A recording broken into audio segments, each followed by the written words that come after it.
Action.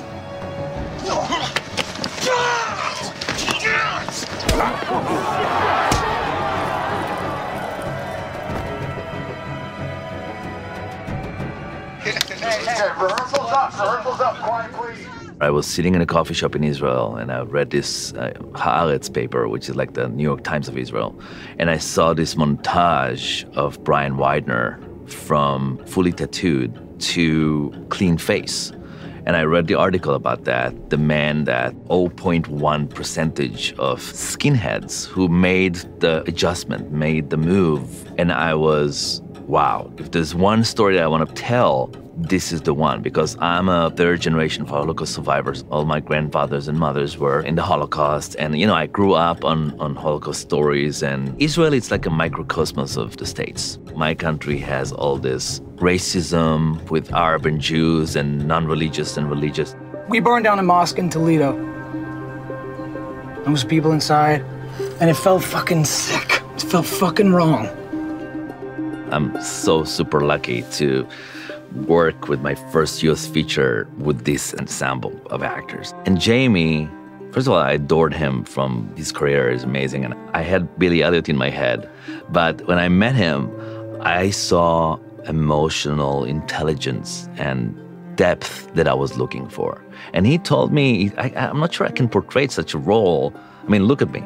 You know, he's skinny, and he's also like gentle in a way. And I told him, look, I totally see you as this guy. You will have to go through a lot, but if you're game, I'm game. Jamie went to Brian, went to New Mexico, to his house, stayed a couple of nights with him. Once he was there, his mindset, everything about him, he was Brian. He gained 30 pounds, and he tried to find the darkness in his soul. This guy gave everything he has. And I think it's the best role of his life. You ain't like them, Babs. You got a heart. Daryl Lamont Jenkins is an African-American social fighter against racism. He's the one who saved Brian, and he gave him the chance to become a better person. He helped me as well from his side. So I had Brian from the extreme right perspective, and I had Daryl Lamont Jenkins giving me the Antifa point of view of how they fight those racists and fascists and how they leave a sliver and a door for them to come out if they want to. See this?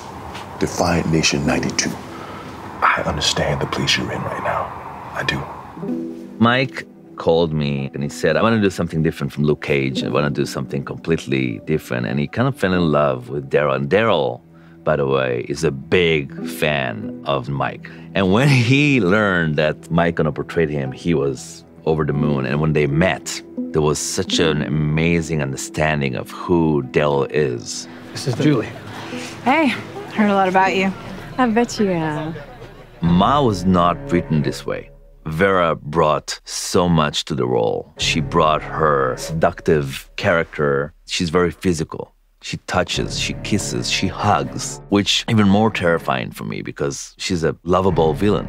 In order to have the hard decision between this family and this family, you needed to show that Bill and Vera are some kind of anchor. It was very important for me to portray Bill and Vera, Ma and Pa, as not the cliche villain. They look like hippies. They look like an old rocker.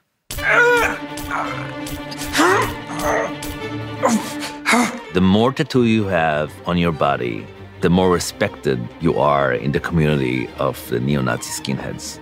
And I think that the covering and the whole element, the physical element, was essential for skin to get real. Jamie's being tattooed from 4 a.m. till 7 a.m. every single day and did the tattoos again and again and again on his face, on his entire body.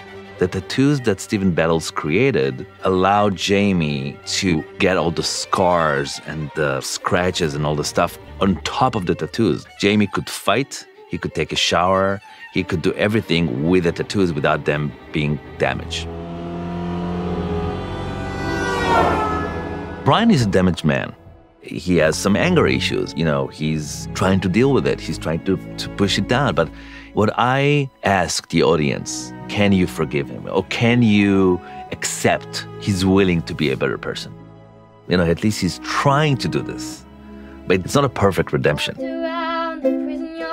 I wanted to bring the real characters at the end and see those faces and understand that this friendship between Brian and Daryl is real. Daryl is a fighter, but he knows there's always a chance for someone. And that's something that not a lot of people have. There's no forgiveness in a lot of people today. And that's what I'm trying to look for within this film. I walked away from the emptiness of what I had seen.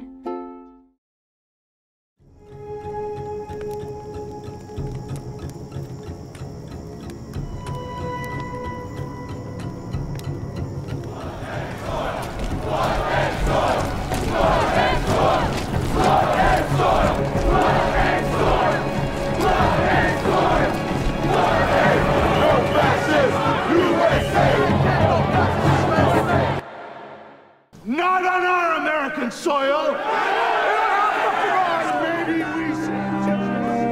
We've come too far. I'm not putting them back in this shit.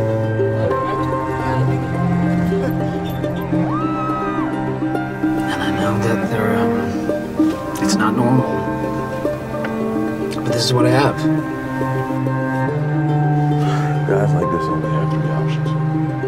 Die young, life in prison, or they start talking.